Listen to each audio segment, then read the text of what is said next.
गोंदिया जिल्हा परिषदेचे अध्यक्ष पंकज रहांगडले यांनी आपला वाढदिवस शालेय विद्यार्थ्यांना शैक्षणिक साहित्याचे वितरण करून साजरा केला आहे।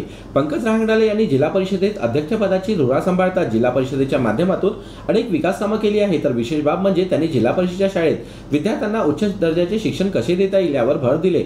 सोबतच जिल्हा परिषदेतील इतर विभागाचे सभापती आणि उपाध्यक्ष यांना विश्वासात घेत जिल्हा परिषदेच्या माध्यमातून अनेक योजना राबवून लाभार्थ्यांना त्यांचा लाभ मिळवून दिला।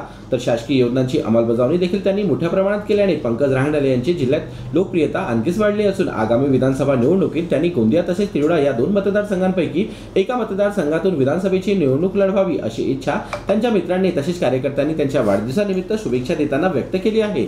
तर पंकज रहांगडले यांनी आपल्या कार्यकर्त्यांना वाढदिवसानिमित्त शुभेच्छा देण्यासाठी येताना पुष्पगुच्छाऐवजी शालेय साहित्य घेऊन येण्याचे आवाहन सोशल मीडियाच्या माध्यमातून केले होते। त्यामुळे पंकज रहांगडले यांना वाढदिवसानिमित्त शुभेच्छा देण्यासाठी आलेल्या बहुतांश नागरिकांनी त्यांना शालेय साहित्य भेट देत वाढदिवसाच्या शुभेच्छा दिल्या। तर पंकज रहांगडले यांनी वाढदिवसानिमित्त आपल्या मतदारसंघातील जिल्हा परिषदेच्या शाळेत जाऊन विद्यार्थ्यांना शालेय साहित्य भेट देत केक कापून आपला वाढदिवस साजरा केला।